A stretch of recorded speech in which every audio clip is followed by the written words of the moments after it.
the end of the event. So if you're interested in working with us on those things, stick around and find out more about that. But for today, delighted to be joined by Anil Gupta, who is a fantastically experienced comedy writer and producer. Anil's worked on some of the biggest comedy shows in the last couple of decades, including being exec producer of The Office and working on other shows such as Goodness Gracious Me and Citizen Khan, amongst many others. And Anil is now the creative director for Sky Studios as well. So delighted to have you here today. Welcome, Anil. Thanks for joining us. Nice to be here. Great. So a lot of the people who we have here with us today on Zoom, on YouTube, and in the room are aspiring comedy writers and performers and producers looking to get into the industry. So I thought a great place to start would be with your own experience with that. So how did you, first of all, get into comedy and get started working in comedy? I can't remember. I so long ago. I started out, my first sort of real job was as a runner. I got a job as a runner on, well, I used to say a show that many people don't remember called Spitting Image, but now it's back. So it all goes around. Yes, so Spitting Image the first time around. And I was a runner on, I was a terrible runner, but I got a job as a runner on it, which was quite good because it meant I got to see all different aspects of production. And I didn't particularly know that I wanted to work in comedy. I didn't really think that comedy was a viable career choice. Probably still isn't a viable career choice, but I hadn't really thought about it in those terms. I just wanted to work in television generally, and I happened to get this job. And then I thought, producer looks like a good job and writer looks like a good job. I quite fancy doing those. So one of my jobs was to photocopy all the scripts every week, and so I'd read them and then thought I could probably write a couple of those, have a go at the sketches. So I wrote a couple of sketches and would shove them under the producer's nose along with his cup of coffee, and then he ended up using a couple, and then I got paid, which is great, and then thought maybe I'll give that a go. So that was the start, really.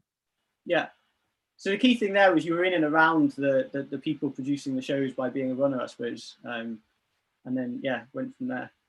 So it gave me an opportunity to work out I think one of the things I've learned in television is quite unique. It's quite a broad, medium, and it's even broader nowadays. So it helps to have be quite targeted about where you want to go, what area you want to work in, not just genre, but also, do you want to be a writer? Do you want to be a producer? Do you want to be a director? Do you want to be a performer?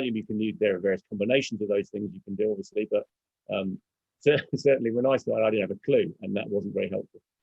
Yeah, no, I can see that, but then I suppose you get the broad range of everything, that experience. So just before I go on, I meant to mention, so everyone on Zoom, if you want to ask any questions, you can post them in the chat on the right-hand side. So me and Anil are going to talk for a bit, and then I'll ask some of your questions as well. And then similarly, if you're watching on YouTube, you can post some questions in the chat there, and we'll try and bring those in. So that's how you got started. And then one of the biggest hits that you worked on was The Office. So I'm going to start with that. So what was your role with the Office, and how did that get started? I was working at the BBC as a producer by then in the comedy department. So I'd been there for a while. I'd created and made Goodness Gracious Me by then. So that was going, and we were working, and there were a couple of other shows. And then there was a tape that Stephen had done a sort of BBC training scheme thing, and part of that was he had to make a short film as a sort of graduation thing, and he made this tape with Ricky, who he knew from XFM, and they did essentially a prototype version of The Office, really. Anyway, it was sort of 20 minutes, 15 minutes, I think, and it was kind of going around, and a guy called Ashatala, who was relatively junior member of the department, came in to see me one day and said, look, I've got this tape. Can't get John Bauman, who's our boss, very interested in it. What do you think? So I looked at it and thought, I think it's amazing. I think he's terrific. Let's go and do something. So we went back to John and said, I think we should do something with this. And then he said, all right, maybe. And then we got Ricky and Stephen in. We had this meeting and said, okay, we could maybe do a pilot because it won't cost very much money.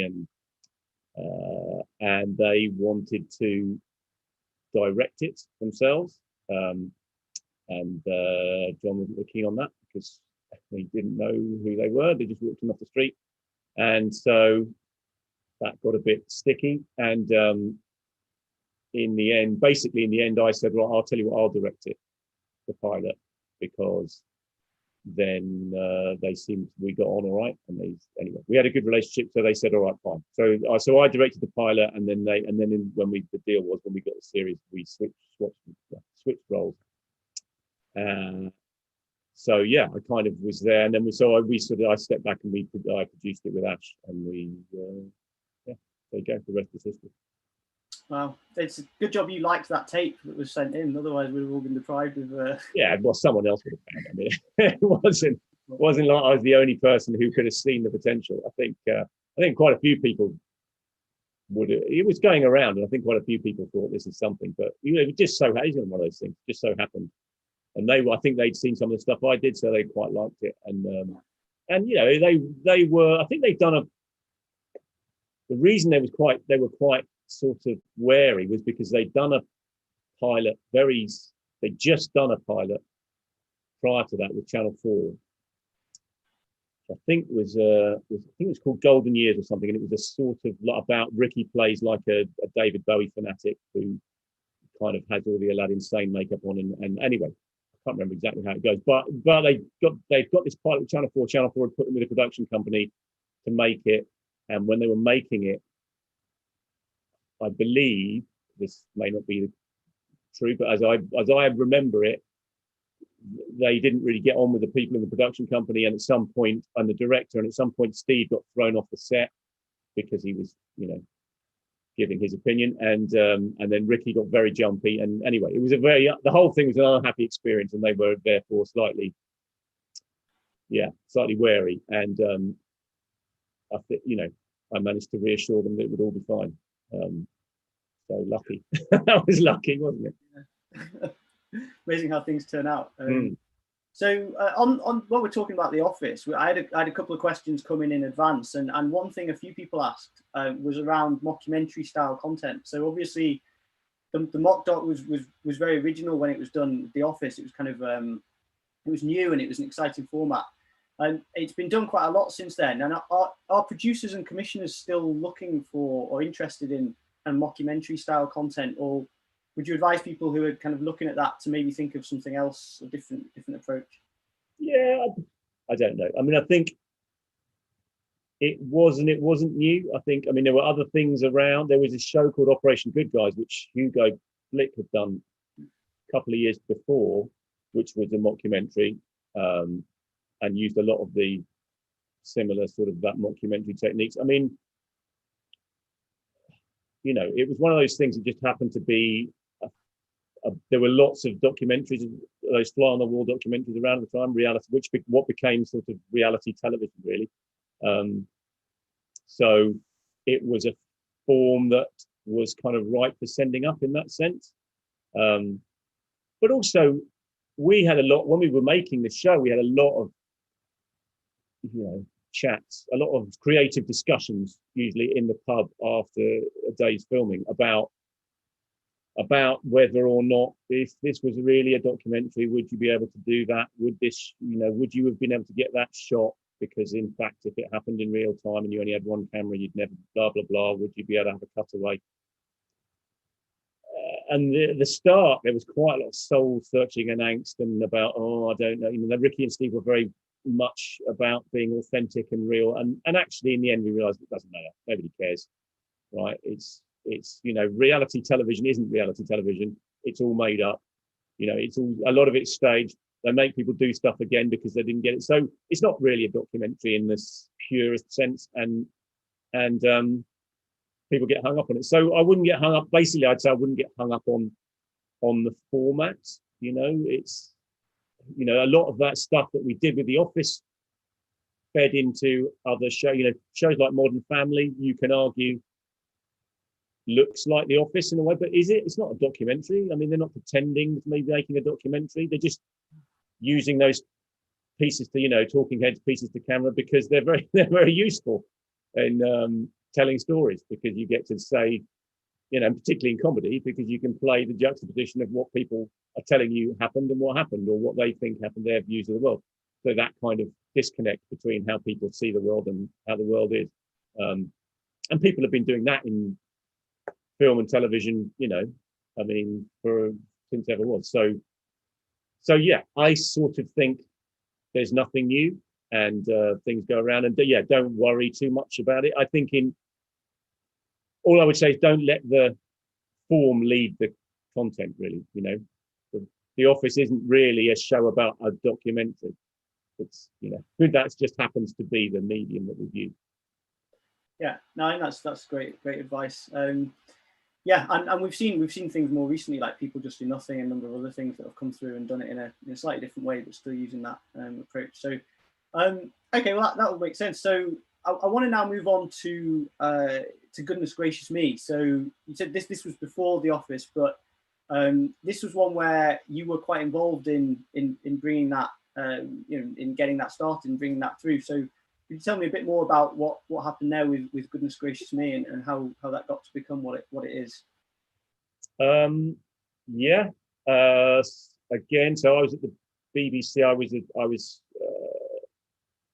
a script editor. I was in comedy development, basically. So I was a kind of reading scripts and trying to find stuff, and I was developing a couple of shows and working with a couple of writers, and there was myself and a guy called Sharat Sadhana, who I'd brought into the BBC he was a budding writer, and I thought he was quite promising, and then he came in to also do some script editing, and this would have been in the sort of late 90s, I guess, and mid to late 90s, and we were both, we essentially were the token ethnic minorities within the BBC comedy department. I mean, this is before even Greg Dye could describe the place as hideously white. So it was even more hideously white than it was subsequently hideously white. And to be honest, still is hideously white. But we were not really thinking, let's develop an Asian comedy show, because we didn't really know what that meant, and didn't sense there was much of an appetite for it. So, but then we heard, I don't know, in the cafe or something, in the canteen, that the then head of entertainment, who was a guy called David Liddman, had asked a guy called Humphrey Barclay, who's a very well-known, very successful comedy producer, to develop a British Asian sitcom. And Humphrey Barclay wasn't, it's important to say, Humphrey Barclay was an independent producer, had his own company, and wasn't in the BBC. And he kind of was getting together a bunch of British Asian performers and sticking them in a rehearsal room and workshopping stuff. And we were outraged, because we were like, why didn't you ask us to do something? We're just down the corridor. You've not asked us. So we thought, in our kind of youthful indignation that we had, and also we thought it was a terrible idea to do a sitcom, because if you're doing this was a new form really of stuff and new performers, and we thought what you should do is a sketch show. So then we went off with our kind of burning rage and anger and thought, let's do that. So, and I'd worked on a show called The Real McCoy. So I knew Mira and I knew Kulvinder from that. And we'd seen a couple of people on the circuit, and we saw Sanjeev doing this show called The Secret Asians. And we thought, well, let's put those. So anyway, basically we got them all together there's a theme in a pub, and had said, why don't we could do a sketch show, right? And they said, yeah. So I said, all right. So I went back to again, another theme, John Plowman, my boss, and said, right, I think we should do sketch. And you want to do an Asian comedy show, it should be a sketch show, and it should have these people in it. And he said, all right. what is it? What's it? I said, I have no idea. Haven't a clue, but that's, and he said, well, that's not really, you know, and he's a very nice man, John. So he without even throwing me out of his office, he just said, well, that's not really a pitch, is it? So you might want to think about that. And I said, okay. So I said, I'll tell you what, you give me a little bit of money and I'll go away and put on a show that you can come and see, and then you can see if it's any good. So in a kind of true Cliff Richard fashion, we did the show. He said, yeah, all right. And then we hired the Riverside Studios, and we booked it for a Saturday, and then we had a rehearsal room for five days before that. So we turned up on the Monday and said, right, show's on Saturday. What have we got? So far, nothing. Need to get 90 minutes or whatever it was by then. So we wrote it all and rehearsed it and put the show on, put this live show on, invited like 300 close family and friends, and John. And he put the show on and he said, yeah, all right, that's quite funny. So then the plan was, this could be quite a long story. I'll just stop me if this is getting boring, but I will, the show was supposed to be recorded in one of these new, at the time, digital cameras. But the BBC guy who turned up, sat on the front row, said, at the end, said, oh yeah, the battery wasn't charged, so it didn't work. So we didn't have a recording of it. And then John said, well, we'll do it for BBC Two, but we can't do it until next year. This was like June. We can't do it till April next year because they've spent all their money already. So I thought, well, that's rubbish, and everyone will forget by then. So then we thought, what should we do? And as a writer, I'd worked on radio and done some stuff at Radio 4. So I thought, why don't we just make a radio pilot, because that will be, a tenth, not less than a tenth, really cheap for television to make. And then he'll have a record, something concrete that we can send to Mark Thompson, who was controller of 2 at the time. So I went back to John and he said, well, all right, but take it through the usual channels. And I said, no, I'm not going to do that because it will just get lost, because that's just dog eat dog out there. Just give me the money. John, just give me the money. Basically, John, give me money. So he gave me, and it was, for him, it was a relatively small amount of money. So we made a pilot, and then Radio 4 then heard it anyway. And then they said we made a series, and then the TV series got picked up, and there we go. That's interesting. So, I mean, other than hanging out in pubs near the BBC, which is clearly a good thing to do, but not near the BBC. The ones near the BBC were terrible. Somewhere in the area. Yeah. But making some version of what it is that you're trying to pitch as well sounds like a good something that worked with both of those shows. If you've got a show that nobody famous is in, written by somebody nobody's ever heard of, being produced by somebody nobody's ever heard of, it's quite a hard sell. Yeah. So if you can show them something, that's always better. Yeah. No, that makes sense. So another thing with Goodness Gracious Me, at the time, as you said, there weren't really sort of British Asian shows on TV. So one thing I wanted to ask about was your thoughts on diversity and representation in comedy now, both in both in terms of female to male diversity and also people with different minority backgrounds. It's changed a bit recently, but I presume it's still still a long way to go. And what are your thoughts on that in terms of how that's progressing and what things we can do? My thoughts, well, it's things have changed. It takes a long time and seems to be very, very slow process since, we thought, we did Goodness Gracious Me more than 20 years ago. And we thought, we have stormed the barricades and kicked open the doors. And guess what? Thanks. Don't need to thank us, everyone. But it's a brave new world. Well, yeah, it's sort of. I mean, I think what happened, having talked to some of the younger generation of comics coming through and performers, they definitely said, it was great because we watched your show and thought, that could be a thing I could do, which is fantastic. And that's certainly part of the point of it. And but personally, I think, and lots of broadcasters are, particularly now in the last 18 months, 2 years, are making real efforts, or because they're being made to. Let's be honest. but they are making efforts, and I think genuinely trying to be more diverse and inclusive, and recognizing that there is an issue. And but personally, I think nothing really will change in the long term unless you have proper representation at the highest levels. I mean, once the director general and all the controllers of the channels and all the heads of departments, once you have black and brown people and women at those, and disabled people at those levels, then what they do is what all people do, which is express their own internal human biases, right? Because we're all human beings, and that's what people do. And so I did an interview 20 some years ago where I said that, and it sort of hasn't changed a lot, but maybe it has, changed a bit. So you just have to keep pushing, right? Yeah, exactly. Yeah, it seems to be there's more initiatives and things now, but obviously it's still a long way to go. There are, but there were always initiatives, I would say.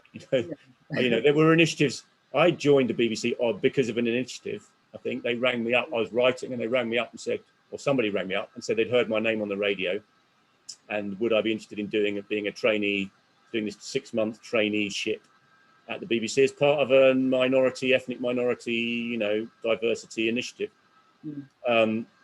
Which I had to say, I'm only half Indian. Is that all right? Does that count? And they said, yeah, even better. But anyway, I went in there, and the thing was, it was great, and to be fair, it got me in the door. Although I was already writing, and I was already a script editor by then on Spitting Image, so I said, well, I'm already a script editor. Do I have to be a trainee? And they said, yeah, which just meant they paid me no money for 6 months, and but I wanted to get into the BBC, so I did that. And then but when I was there, they were, I was part of this thing called the development unit, script comedy development unit, and there were 4 of us, and we had this meeting at some point in the comedy department, and the head of comedy and all the senior execs were there, and at the end, the head of comedy said, "Oh, sorry, I haven't introduced you to these people who are the comedy development unit." And he went down the list and said, "This is so and so, who's a script editor in the development unit, and this is so and so script editor. This is so and so." And he got to me and he said, "And this is Anil Gupta. He's here on an equal opportunity scheme." And that's the problem with those sorts of initiatives. You're not really counted as being a real person, not really there by merit or by talent. You're just there on a scheme, and at the end of the scheme, could you just go away now, please? So yes, schemes are great, but there's they're not. I don't think the final answer, or unless people change their attitudes to it. Yeah. Well, let's hope we see more of that. As you say, people getting into the top positions and then influencing from there. So I want to change tack, conscious of time and getting other people's questions in. So I want to ask you a bit more about what you're doing now at Sky. So you're now creative director at Sky Studios. So what sort of things are you working on at the moment, and are you working on there with Sky? I've not been there very long, and I joined in the middle of a global pandemic. So it's an interesting time to start a new job. But basically, Sky want to have an in-house production department, basically. So Sky Studios is going to become their in-house production facility, and they've got some stuff. They've been doing it with drama for a couple of years, and now comedy is really their new big expansion. So so my job is to talk to writers, find new projects, and then develop them, bring them along, and make them in-house for Sky. So that's what I've just started doing, which is, as I say, tricky when you have to do it all from home. But hopefully I'm looking, in the next, at some point when we come out of the other end of this, it will be a brave new world. So are you writing yourself now? Are you more doing the production side? I sort of spent 10 years mainly writing. Prior to this, I was essentially a freelance writer, and I'm continuing to do that. There are a few projects which I have been working on prior to taking this job, so I will continue with those. So I'll probably keep going on with the writing. Certainly, my writing partner Richard Pinto, I think hopefully he thinks I will do that. Yeah. I'm just going to bugger off and leave him. That's good. It helps having a writing partner, doesn't it? It always helps when you're writing with someone else and bouncing ideas. It does for me. I mean, I certainly find it a lot easier, more helpful. Yes, particularly writing comedy. If you've got someone you trust who goes, yeah, that's funny, or no, that isn't funny, before you have to show it to anybody scary, then that's very useful, I think. And it's a kind of quality control thing, and it's, when you start to go off. I've worked with him for years and years now, and we know each other's tics. So he goes off on some things, and I go, Rick, no, don't do that. Stop, and I do the same. And it's writing is a very exposing thing. And it's very personal, and you have to put stuff out there. So to have somebody, as I say, who you trust and you can, and who knows what they're talking about, I find that very useful. Yeah, makes a big difference. So the last question from me then, before I move on to some of the community questions, is if you were starting out again today, looking to get into comedy for the first time, what's the first thing that you would look to do? What's the first step you would take, or the first thing you would do?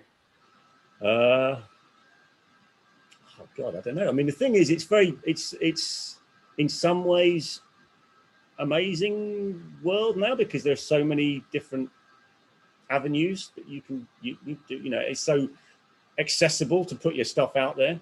But on the other hand, that makes it harder in some ways, because how do you ever get noticed? So I don't know what the answer to that is. I mean, as a writer, and comedy used to be, and probably still is, valuable to, the archetypical way was to start out writing sketches, short form stuff, and to find somewhere that uses sketches for open door material. So I think Radio 4 still have a show. Is it News Jack, or is it that?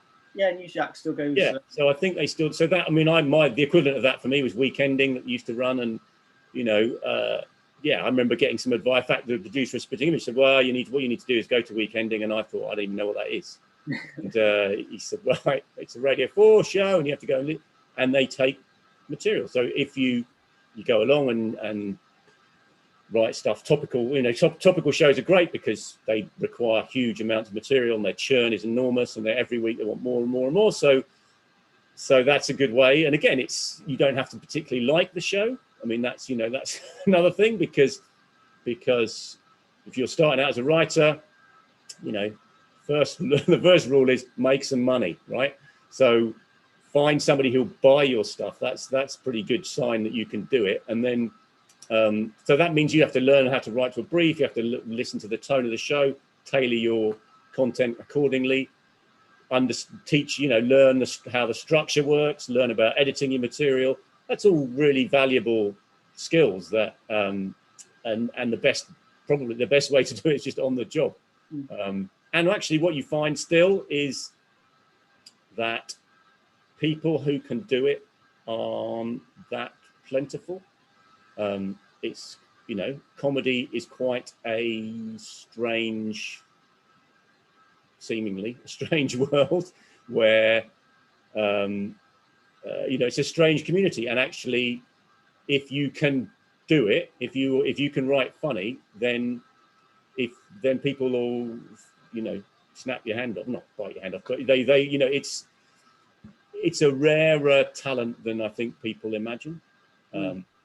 Find somebody, and equally, or you could be a writer performer, which is these days is probably easier route, because you can record yourself performing a show and put yourself out there on any of the myriad different platforms that exist now, and if you start generating interest amongst people, then eventually somebody somewhere in the wider television world will notice, because people are being plucked off of YouTube and things all the time now. So that sounds good. I appreciate that was quite a broad question, but that shows that there's so many ways of actually things that you can do now, different things you can do to get started.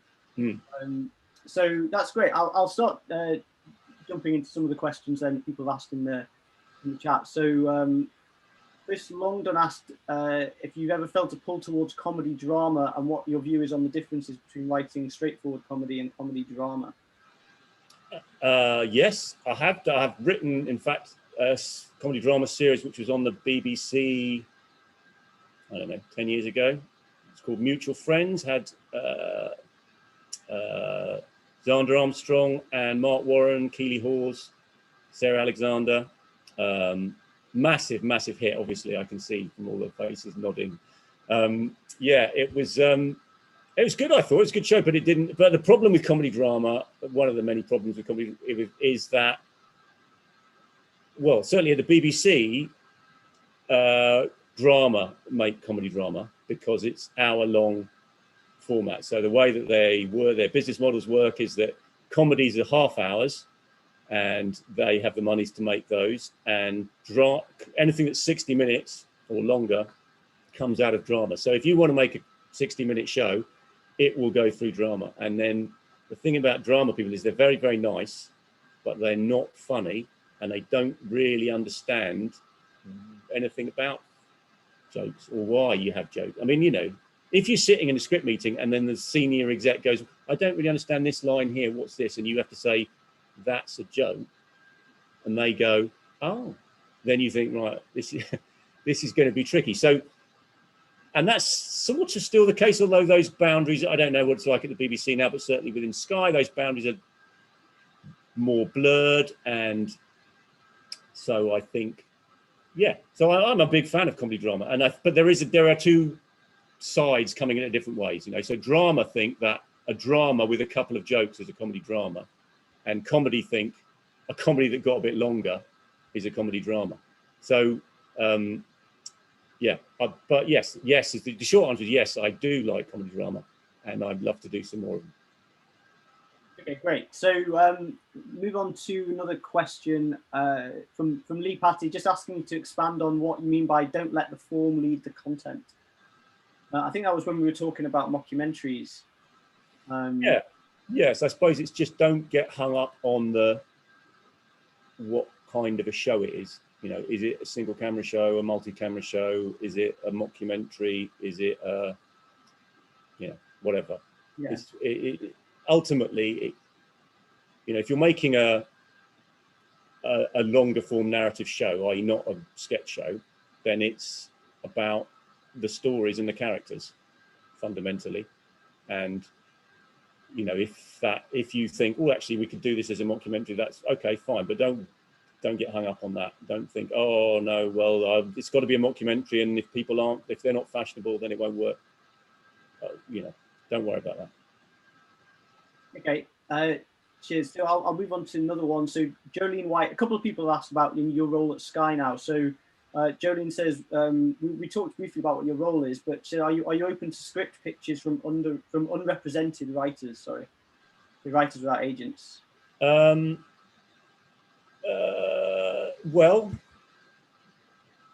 I wouldn't say no, but script pitches are quite tricky if you're somebody who hasn't done anything or has no track record, or people, i.e. me, won't have heard of, because you know, the thing about script pitches, and I've had to do them myself. I still have to do them sometimes. And people say, can you give us a couple of, you know, a treatment? Can you give me a page? Can you give me a couple of pages? Can you give me a couple of paragraphs? And you think, yeah, all right, but that doesn't really, you know, I always think it's particularly in comedy, I think, where is that funny? You know, is it, you know, there's two, you know, his man lives with his dad, they're rag and bone men, you know, he's desperate. It's not fun. That isn't funny unless you know, Gordon and Simpson write Steptoe and Son, then it's brilliant. Or you know, two brothers live in Peckham. You know, it's that. It could be great. It could not be great. I don't know. So, pitch documents or pitch treatments. Really, what you're saying is, if Ricky comes in with it and goes, I want to do this, you go, yeah, right. Sort of regardless of what it is, because he's doing it, and you go, okay, he's the guy who's going to do something. So I would say, if you're starting out, you're probably better off writing a script or writing and you know, maybe sending that, and then somebody might read that. Obviously, it's more to read, but there are people, you know, I've got a guy who's working for me now who will read stuff. So, so yeah, you could send that. Okay. But treatments, yeah, treatments, and I don't know. Okay, that sounds good. So I'll move on to Susanna's question, which is more around now actually people who've made content. So beyond the script. So we've been putting comedy shorts on our YouTube channel throughout lockdown and had some festival success. What would be your advice for showing our work to producers or commissioners to take the next step forward?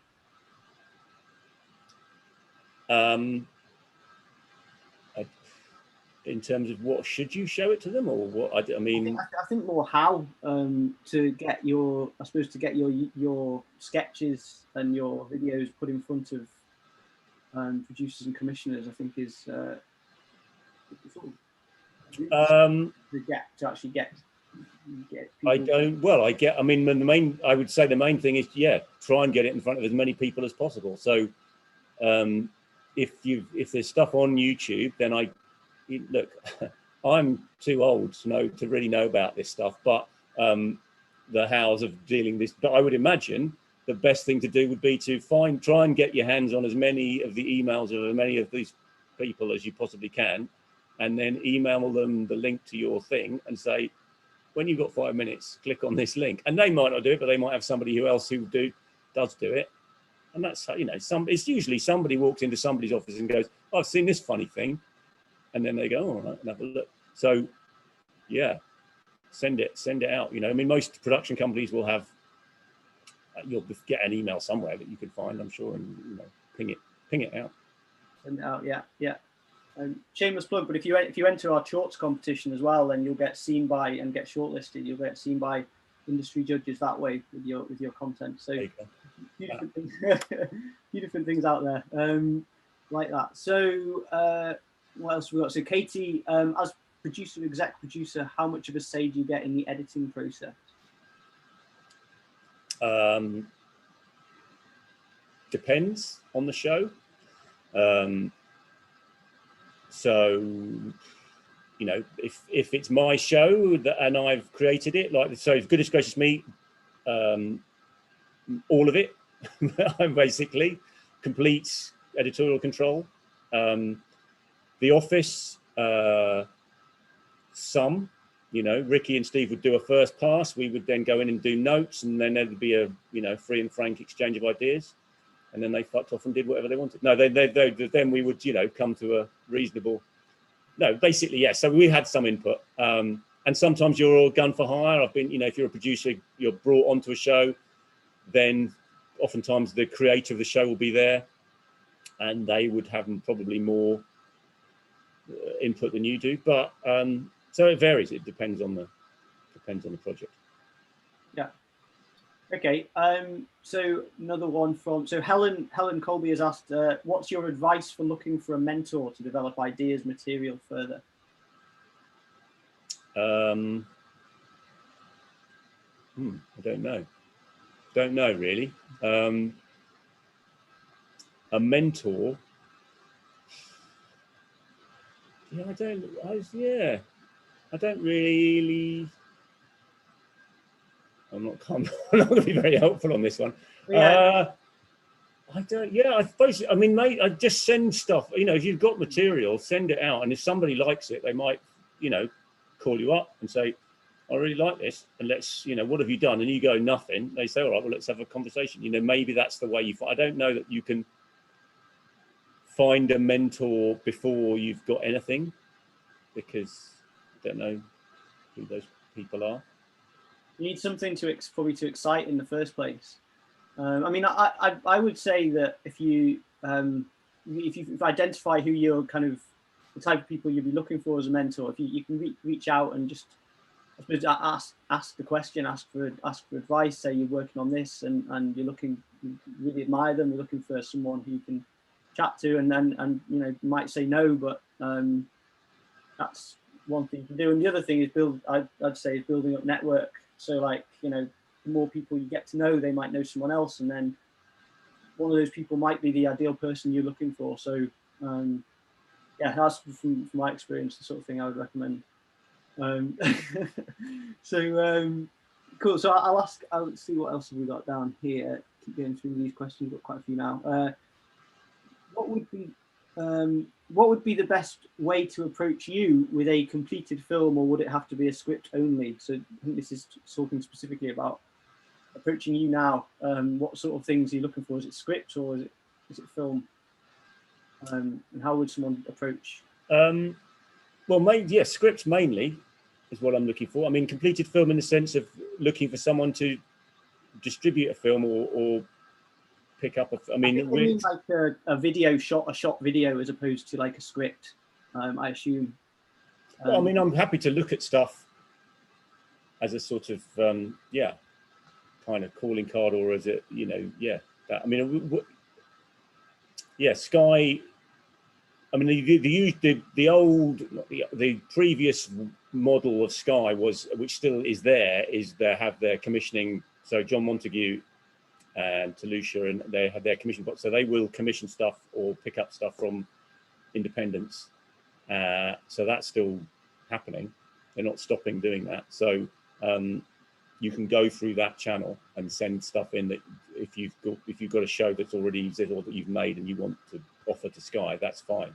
But my role is to, as I say, develop stuff and to be made in house.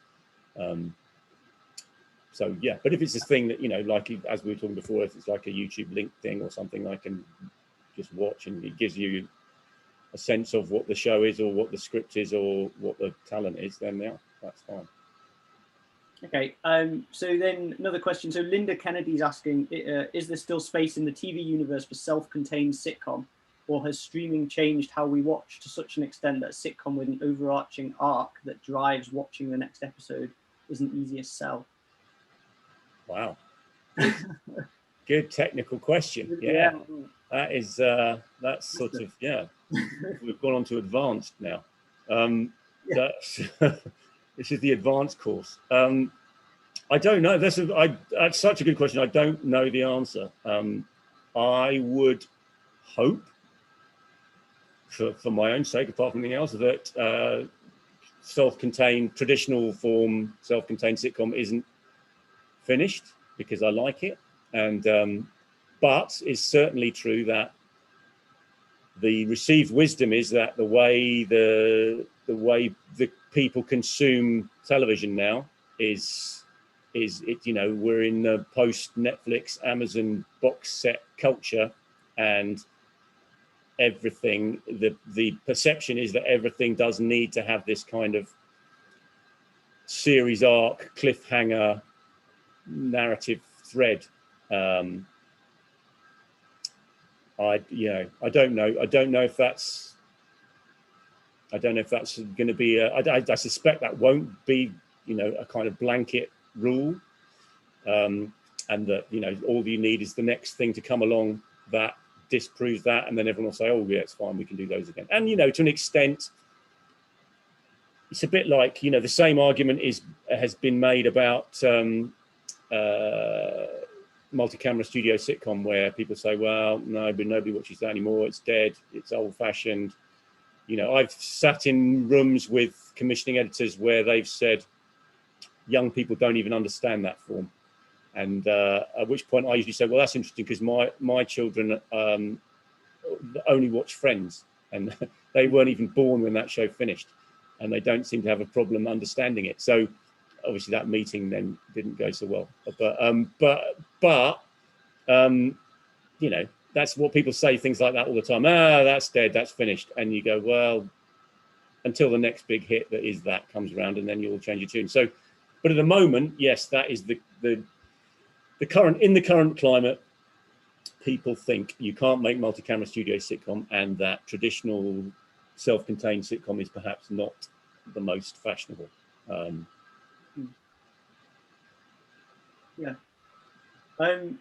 Okay, so move on to, I'm going to get a question that's come from Arby on YouTube, which was, as an ethnic minority writer, I keep struggling with the big public perspective on the level of creating specific content without whitewashing it to convince producers. How should I deal with it? so as an ethnic minority writer, I'm struggling with the big public perspective on the level of creating specific content without whitewashing it to convince producers. Well,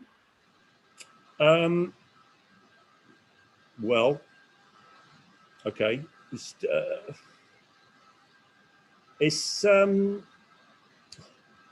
I don't know. I mean, if the thinking is, well, this stuff that I'm writing is so specific and esoteric that only this very, very small group of people will understand it, then I think that's problematic personally. And I think, you know, I don't, you know, if you're writing if you're saying I'm writing this show and only, you know, British Asian people will get it, well, you're sort of probably in trouble because most British Asian people won't like it, right? That's just the reality is, right? Even the biggest hit show on television, most people don't watch. And, you know, most people don't like, because most people don't, you know, what's a hit show now? If you get 8-9 million viewers, it's the biggest show ever, right? Well, that means 55 million people aren't watching it. So, you know, that's the reality. And if you, you know, if you make a show, we made Goodness Gracious Me, you know, lots of British Asian people watched it, lots of them didn't, and lots of them really didn't like it. So you've got to appeal to a broad audience, and I don't think there's anything wrong with that. And I think I sort of, you know, worry about there's a danger, I suppose, you know, I'm not, and this isn't, obviously I don't know your question at all, and I'm sure this doesn't apply, but there is a danger that you can become saying, well, this show, you know, people don't get it. Maybe it's not funny, you know, maybe there's, you know, there's a danger of that. And I think you have to be able to say, in the end, it's a slightly double-edged sword, because in the end, people, you know, people want to have new and interesting voices and perspectives and new stories, which is, you know, there's a constant drive for that. But at the same time, these stories all work in the end because we're all human beings and they're stories about people. And, you know, I used to have this argument, you know, on a show I did, where the guy would be like, well, you know, this is a very specific thing that we do as, you know, British, Pakistani, Muslim people in our households, and it's very, very specific. And I would have to go, everyone does that. that's all people.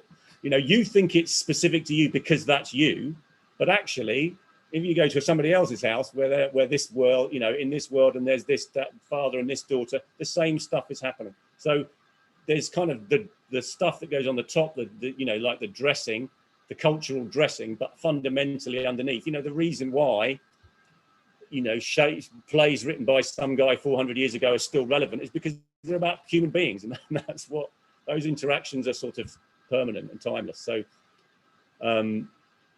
yeah, so I think, again, sort of don't worry about that too much. Just write what's true to you, and if it is true and it is, you know, then it will speak on a more universal level anyway.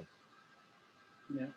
I mean, that sounds a bit wanky and pretentious for, you know, somebody who works in comedy and writes fart jokes a lot, but it is true. You know, the shows that work on a fundamental level work because the characters are real and they you know, people identify with them. Yeah, no, I think that's great, and yeah, covers a lot of points. So what a couple of other questions that come in. One was linked to some extent from Pardeep, who was asking, what advice would you give a young Anil today coming up in the industry, taking into account the role of ethnic minorities in the media today? I mean, you know, I don't know. I think one of the, you know, it's not an easy career path, I suppose. I mean, that's, you know, you sort of have to really, you have to do it because you know, yeah, it's hard, and you can spend a lot of time not making much money and getting quite miserable. I'm not trying to, I'm not trying to be a downer and piss on everyone's chips, but that's if I was starting out, that's my advice would be do something else. And if you go, okay, I've tried to think about something else and I can't, there's nothing else I can do. You think, I have to do this. Then you think, all right, well then give it a go, be prepared. And then it's sort of be persistent. There's a lot to be said for just hanging around. Stamina is, people say, what's your greatest achievement? I'm like, I'm still around. I've stuck it out this long.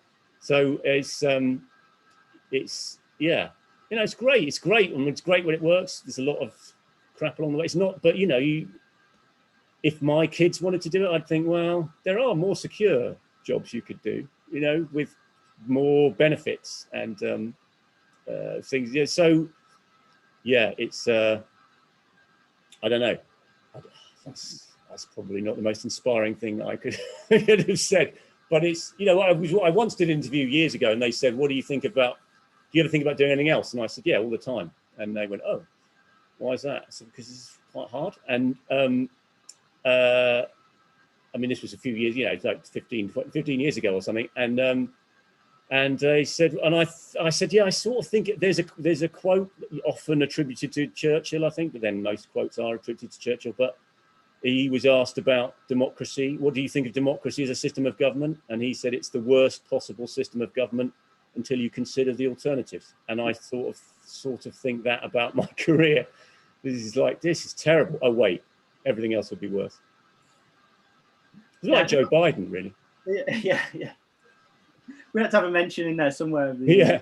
But no, I think that's really good. You've got to every job that's worth having is hard. It's you've got to commit to it and writing. I mean, particularly writing is it's great for lockdown though. I mean, on the upside, lockdown's good for writing because it's just you in a room staring at a screen, and that can be quite hard, quite soul destroying. But so that will be the reality of your profession. So I did have I once had somebody said, can you talk to my son or his friend's son or something who's thinks he wants to work in comedy and come and have a chat. So I said, yeah. In the days when people could still come around and have a chat, he did that. And this kid's a nice enough kid. And I said, but look, don't, there's the glamorous awards and the parties and the red carpet and the flashbulbs going off. And I said, I've done some of that and it's all right, but I don't particularly enjoy it. And that's not really what it's about. I'm not very good at that whole thing. So, the main thing is this. And he went, I think I'd be quite good at that. And I thought, oh, mate, it's not, don't you see, it's not going to be about that. So yeah, don't go into it for that. Okay, I'm conscious of we're almost up on time, so I want to just do a couple of quick fire questions of ones that have come in. So one thing a couple of people asked is about contacting you specifically and your guy who reads scripts. I don't know if that's something that if there's a way people to send in, or if people can do that unsolicited to your guy who reads scripts. And a few people are asking about that and how they can sort of find out about that. Yes, well, I don't. It's like I say, it's all slightly new to me, and I've only had one day in the office, and so it's a bit odd. So what I will do is I will find out if there is an email that is the best one, and then I'll communicate that to you, John, and then you can put that somewhere that people can find it. Yeah, that sounds great. Thanks. And then a couple of other quick ones that came in. Are commissioners these days more likely to click on a link of something of which a version has been made already, or a physical script? The short answer to that is no, they're not more likely to do that. They either. Okay. And what are the challenges of being a writer-producer? Would you recommend it, or do you think it's better to focus on one specifically when starting out? Well, I think I always wanted to be mainly a writer. It's quite hard. I don't want to keep banging on about it, but it's quite hard. And So then I also found I could work as a script editor, and that meant there's another way of making some money. And then I became a producer, really, because of Goodness Gracious Me, and because it was my idea. And yeah, well, that conversation was again with John, and he said, right, okay, so this show's going to get made. Who are we going to get to produce it? And I said, well, me, obviously. I'm not going to get someone else in. So that's how I became a producer. And yeah, I mean, it's, my preferred thing is to write stuff and then make it, but also I like writing. I like developing stuff with other writers and producing that. It's good. It's useful to have other avenues, because sometimes you won't be making money in one and you can make some money in another. You've got to live, right? So yeah, makes sense. I'm conscious we're up time, so I'm sorry if we've not managed to get to your question, because there's still a couple more. Well, I can do another few minutes if you need me to. If you don't, I might just ask I might just ask one or two more that we've got here then quickly, if that's okay. One is around from Lorelei, asking about has Sky got any initiatives in place to improve representation by neurodiverse creators, for example, autism, dyslexia, ADHD? I know that her Melon Comedy have done a pilot around that, but is that anything you're aware of that you know? I not specifically, but I know there is a big push at diversity and inclusivity push at the moment in Sky. So there's quite a lot of stuff being talked about, and I think they're in that kind of sort of soul searching stage at the moment, which will then, the idea being that at the end of that they come up with probably some initiatives and probably some but I think, and I have been included in some of that, and I think people are saying it's no good just doing a kind of a virtue signaling thing. You've got to actually put up or shut up, put your money where your mouth is. So there may well be some things, but not that I'm aware of at the moment. Okay. And what is Sky looking for at the moment in new shows to develop? What broad one? I can't. My mindset was always facetious. Sounds facetious. Doesn't meant to be facetious. But do I want funny shows? I don't want not funny shows. I want good shows. I don't want bad shows. It sounds facetious. It's not meant to be. It's just, I don't know. You can't categorize it. I don't think in that way, because nobody knows what they want until it arrives, really. Yeah. Well, thanks. I appreciate that. So that's run out of time. So yeah, like I say, sorry if we didn't get to your question, but Anil, thanks so much for joining us and answering those questions. It's really brilliant insights, and hopefully everyone found it very, very helpful who's been with us today. Thanks everyone as well for joining and for asking your questions. As I mentioned at the start, I wanted to mention a couple of things that we're doing. We're running our Chalks competition for 3-minute sketches that will be seen by an industry judging panel and released on our social media channels with a couple of different prizes there. So enter that if you're interested in making content, and we'll share the link. And we're also starting a creator club, which is going to be a much more interactive type event where everyone will go off in breakout rooms and come up with comedy sketch ideas and things. So we'll also share the link to that, and I think it's just gone in there now, so have a look. But thanks everyone for joining today. And as I said, Anil, superb. It's been brilliant to hear from you. And thanks everybody, and have a nice rest of the day. My pleasure. Bye, everybody. Bye. Bye.